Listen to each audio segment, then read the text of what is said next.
Good morning. आज हम लोग टेंस के बारे में अध्ययन करेंगे। अक्सर देखने में आता है कि टेंस के बारे में कुछ ऐसी बातें होती हैं जो क्लियर नहीं होती हैं, स्पष्ट रूप से न जान पाने की वजह से उसको बनाने में, लिखने में कठिनाइयाँ आती हैं। उसके लिए कुछ तरीके ऐसे हैं जिसको अगर समझ लिया जाए ठीक से तो हम टेंस को अच्छी प्रकार से लिख सकते हैं या अपनी बात किसी भी टेंस में करना हो तो कर सकते हैं। तो उसके लिए अनिवार्य चीज़ें क्या क्या है जो हमें जानना चाहिए।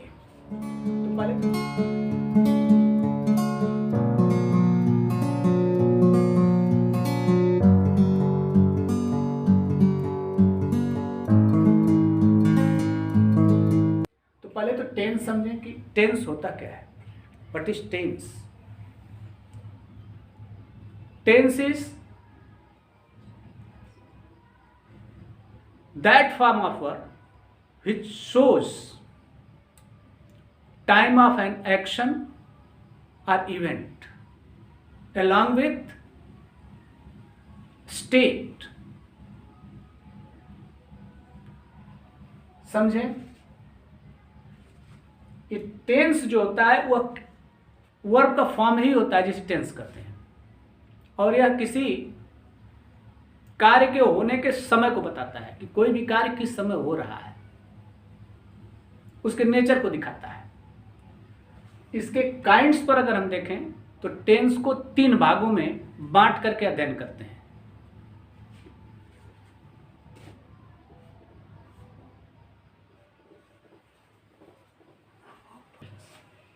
इन 3 टेंस में हम विभाजित करके टेंस को समझते हैं।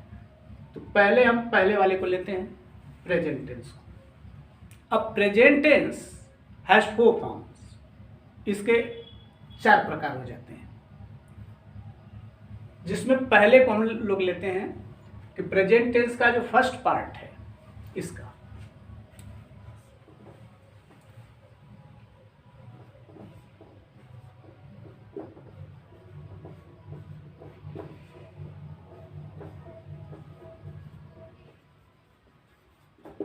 Simple present. ये सिंपल प्रेजेंट टेंस, इसको हम कैसे पहचानें, और फिर अगर हमें लिखना हो या अपनी बात कहना हो तो सिंपल प्रेजेंट टेंस में कैसे कहें, कब कहें, किस बात को सिंपल प्रेजेंट टेंस में कहें, यह बात जान लेना चाहिए। हिंदी में इसकी जो एक सामान्य पहचान बताई जाती है कि हिंदी के वाक्य में ता है, ती है, ते है आदि शब्द आते हैं। एक सामान्य पहचान है। कहीं कहीं ऐसा होता है कि ये पहचान नहीं मिलती है फिर भी वो प्रेजेंट टेंस होता है। तो इसे सीधे सीधे अगर हम समझें कि सिंपल प्रेजेंट टेंस कहाँ यूज होता है, किस काम के लिए इसका प्रयोग किया जाता है, तो इसका प्रयोग मुख्य रूप से आदत व्यक्त करने के लिए, हैबिचुअल एक्शन के लिए, आदत व्यक्त करना यानी हैबिचुअल एक्शन के लिए, या फिर जनरल ट्रुथ्स के लिए होता है। ये 2 बातें ही केवल अगर हम दिमाग में रखें, और भी इसके 2-4 बातें हैं कि इसके करीब करीब 6-7 कंडीशंस हैं जहां पर यूज होते हैं। लेकिन प्रारंभिक दौर पर अगर हम 2 बातों को ध्यान में रखें कि इसे हैबिचुअल एक्शन या फिर जनरल ट्रुथ्स, सामान्य सत्य के लिए हम इसका प्रयोग करते हैं।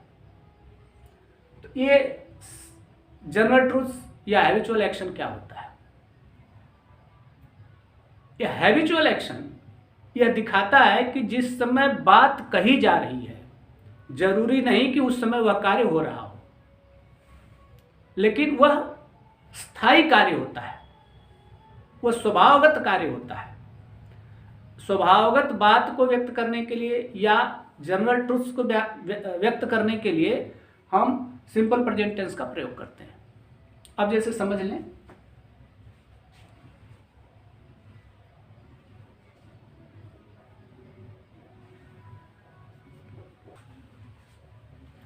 She takes tea in the morning.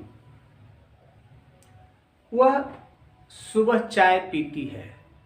तो इसका क्या मतलब हुआ? जिस समय बात कही जा रही है जरूरी नहीं कि जो सब्जेक्ट है उस समय चाय पी रहा हो, लेकिन अगर कहा जाए कि वो सुबह चाय पीती है तो इसका अर्थ ये हुआ कि उसकी आदत है सुबह चाय पीने की, यह आदत दिखा रहा है। दूसरा एग्जाम्पल देखें, sun rises in the east. अब ये जनरल ट्रुथ है, जनरल ट्रुथ के अंदर ही आता है, सामान्य सत्य है, सूर्य पूरब में उगता है। अब अगर यह बात दोपहर में कोई कह रहा हो कि सूर्य पूरब में उगता है तो इसका यह मतलब नहीं कि दोपहर में सूर्य निकल रहा है। यह सामान्य सत्य है कि सूरज पूरब में निकलता है, तो कहते समय यह कार्य हो रहा है, यह जरूरी नहीं होता है, लेकिन यह स्थायी कार्य होता है। तो स्थायी कार्य के लिए या व्यापार के लिए या फिर सामान्य हैबिचुअल एक्शन के लिए हम सिंपल प्रेजेंट टेंस का प्रयोग करते हैं, या स्टेट ऑफ बीइंग के लिए भी सिंपल प्रेजेंट टेंस का प्रयोग करते हैं। इसके लिए देखें एग्जांपल में, अ बॉय, वह एक लड़का है, इसका क्या मतलब हुआ है, ये सिंपल प्रेजेंट, लेकिन इसे कहने का क्या अर्थ है, यह बीइंग की पोजीशन को दिखा रहा है, वह एक लड़का है, ये सिंपल प्रेजेंट। तो ऐसे सिंपल प्रेजेंट का प्रयोग हम कहां करते हैं ये जान लेते हैं। अब इसके बाद यदि हमें लिखना है, अपनी बात को कहना है, तो कैसे कहें, उसके लिए कौन कौन सी बातें जरूरी है जानना, जिसके आधार पर लिखते हो तो सही हो या बोलते हो तो वह बात सही ढंग से बोलें।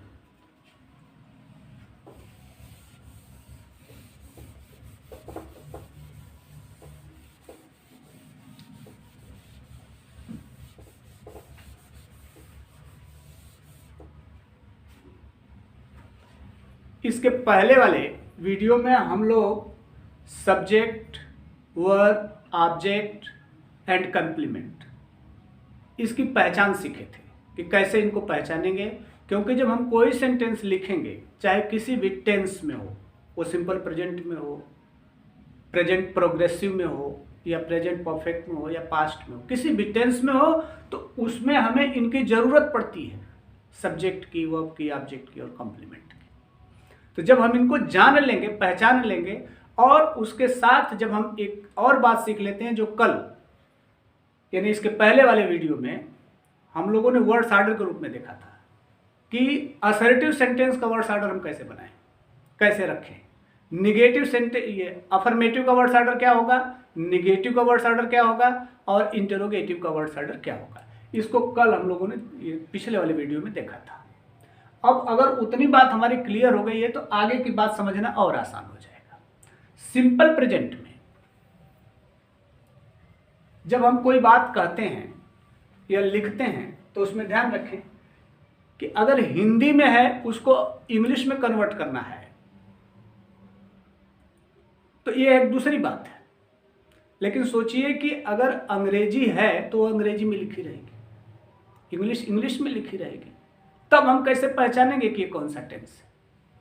हिंदी में लिखी है तो उसकी पहचान बता दी जाती है कि हिंदी के वाक्य के अंत में ता है, ती है, ते है आदि शब्द रहते हैं, तो आपने पहचान लिया कि प्रेजेंट, सिंपल प्रेजेंट टेंस है। लेकिन अगर सेंटेंस हिंदी में नहीं लिखा है, इंग्लिश की बुक में, तो इंग्लिश में ही सेंटेंस लिखा रहता है, उसको कैसे पहचानेंगे कि किस टेंस में जा रहा है। तो इंग्लिश में पहचानने के लिए हमें उस टेंस की हेल्पिंग वर्ब या उस टेंस की वर्ब को जानना जरूरी होता है। तो मुख्य रूप से अगर हम जाने कि सिंपल प्रेजेंट में कौन से हेल्पिंग वर्ब लगती है,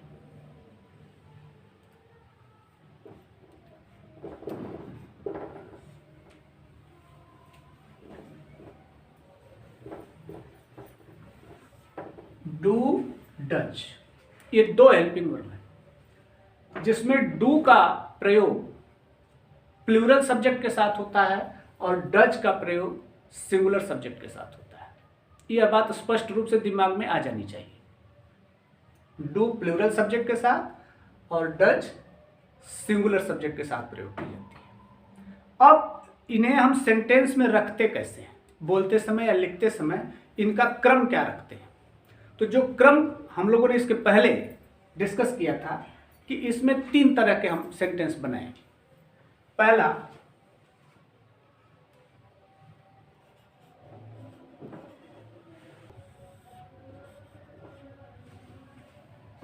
वर्ड्स ऑर्डर में पहला अफर्मेटिव सेंटेंस को देखें कि इसका वर्ड्स ऑर्डर हम क्या रखेंगे।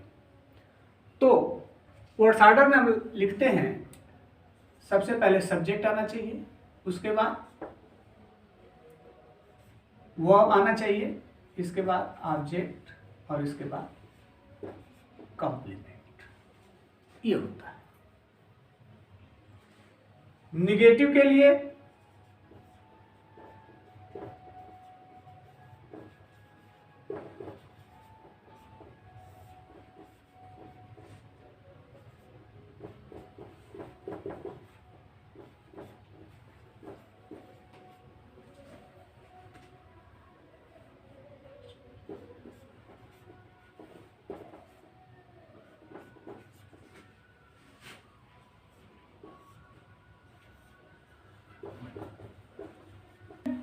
कल हम लोग इसके पहले वाले वीडियो में भी डिस्कस किए थे कि एक 3 लाइन है वर्ड्स ऑर्डर की। इसको हम खूब ध्यान से समझ लें कि किसको क्या कहते हैं और उनका क्रम क्या है, उनका ऑर्डर क्या है।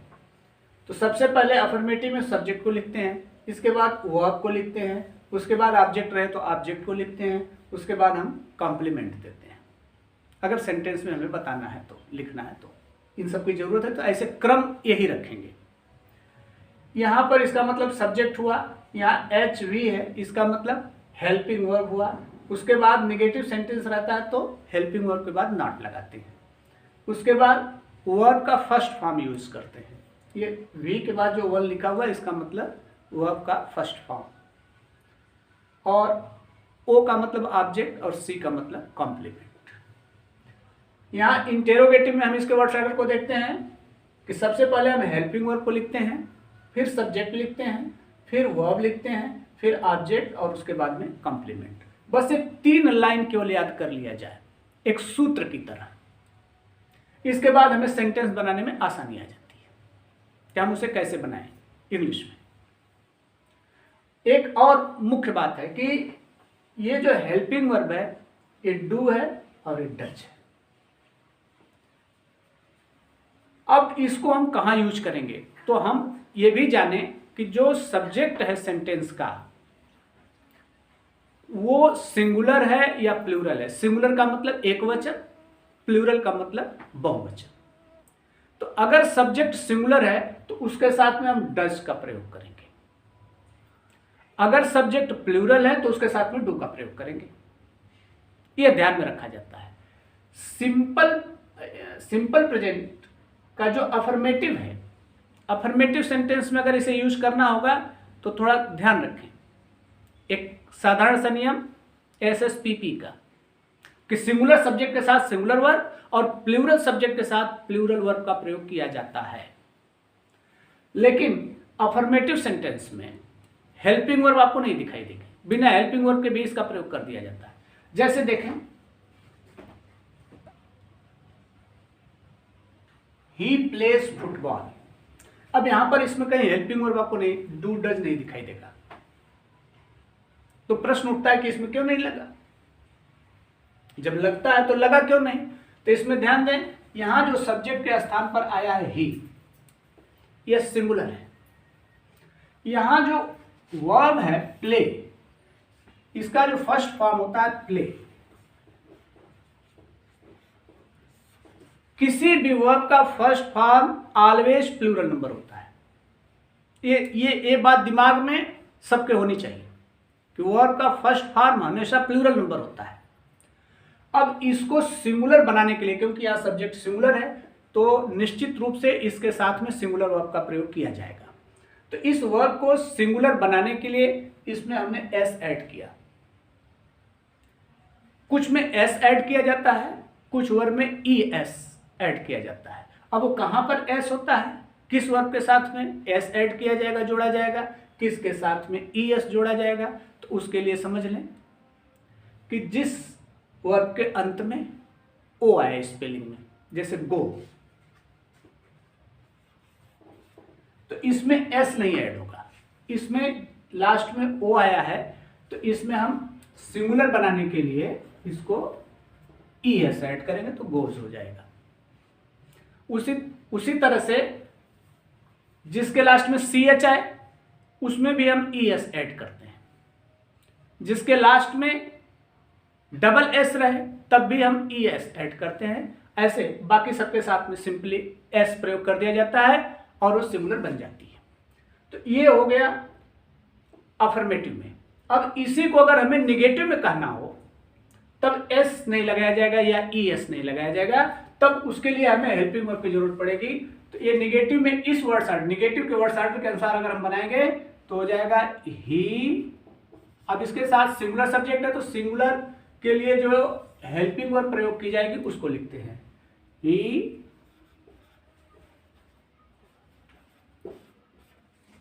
Does not play football. अब ये निगेटिव में चला गया, यही सेंटेंस निगेटिव में हो गया।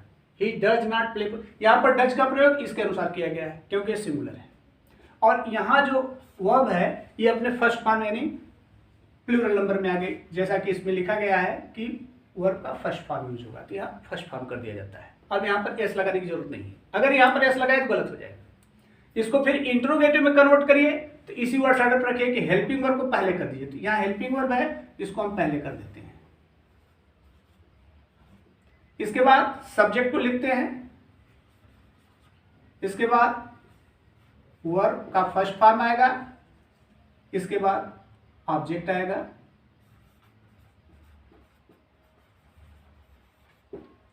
और यहां पर question mark. Does he play football. अब एक ही सेंटेंस को हम तीनों में इस वर्ड्स ऑर्डर पर रख करके बदल दिए, तो ये आसान है, लेकिन आसान तब होगा जब हमें सब्जेक्ट वर्ब ऑब्जेक्ट पहचानने आए और साथ में ये तीनों वर्ड्स ऑर्डर हमें याद हो। केवल 3 लाइन याद करना है, आप तुरंत बदल लेंगे। अगर ये तीनों याद हो गए, इसको आपने दिमाग में बिठा लिया, तो बाकी के जो प्रेजेंट टेंस के 4 पार्ट्स हैं, ये तो सिंपल हमने पढ़ा, सिंपल प्रेजेंट को। इसके बाद प्रेजेंट प्रोग्रेसिव है, उसमें भी ये वर्ड्स ऑर्डर लगेंगे, थोड़े से अंतर, 1-2 शब्द इधर उधर होगा, या तो जुड़ जाएगा उसमें, या फिर वर्ब का फॉर्म चेंज हो जाएगा। वो आपको बताया जाएगा कि वर्ब का फॉर्म कौन सा लगेगा। अब वर्ब का फॉर्म भी आपको याद रखना पड़ेगा कि वर्ब के कौन कौन से फॉर्म होते हैं और कैसे होते हैं। वो याद करने का विषय है, समझने का नहीं। उसको सिर्फ बुक में है, आप उसे याद कर लेंगे, देख लेंगे, सभी किताबों में मिलता है। तो इस तरह से हमने देखा कि सिंपल प्रेजेंट का अगर हमें सिंपल प्रेजेंट में कोई बात कहनी है या लिखनी है तो उसमें कौन कौन सी बात ध्यान में दें। एक तो उसकी पहचान ध्यान में दें, पहचान ध्यान में कि वो कार्य जो है वो स्थायी कार्य है या नहीं, जनरल ट्रूथ है या नहीं, हैबिचुअल एक्शन है या नहीं। अगर इनमें से कोई है तो उसको सिंपल प्रेजेंट में ही कहेंगे, और उसके लिए इस वर्ड्स ऑर्डर का हम प्रयोग करेंगे। तो इस तरह से आज हम लोगों ने देखा कि सिंपल प्रेजेंट को हम कैसे लिख सकते हैं सही सही, या हमें कहना है अपनी बात को तो कैसे हम उसे कहेंगे। इस बात को केवल अभ्यास कर दिया जाए, 2 से 3 बार अभ्यास किया जाए तो ये बात बैठ जाती है दिमाग में। तो आज के इस टॉपिक पर हम लोगों ने देखा कि वर्ड्स ऑर्डर क्या होगा, अफर्मेटिव, निगेटिव और इंटरोगेटिव का, और टेंस को हम पहचानेंगे कैसे। किसी इस टेंस को पहचानने के लिए हमें ध्यान रखना पड़ेगा कि हेल्पिंग वर्ब क्या जा रही है। हेल्पिंग वर्ब डू या डज होगी, या फिर इज, आर, एम में से कोई एक लगी होगी, लेकिन इज, आर, एम के बाद में मेन वर्ब नहीं आनी चाहिए, तभी वो सिंपल प्रेजेंट होगा। जैसे ये लेक्सिकल वर्ब है, जो यहां प्ले लिखा गया है, ये लेक्सिकल वर्ब है। इज, आर, एम के साथ में लेक्सिकल वर्ब नहीं आती है, तब वो सिंपल प्रेजेंट में जाता है। अगर लेक्सिकल वर्ब का प्रयोग है तो इसका फॉर्म चेंज हो जाएगा, तब अपने फर्स्ट फॉर्म में या एस या ई एस वाले फॉर्म में नहीं आती है, तब उसका फॉर्म कुछ दूसरा लिखा जाएगा। वो अगले टेंस में प्रेजेंट प्रोग्रेसिव में हम लोग डिस्कस करेंगे। That's all, thank you.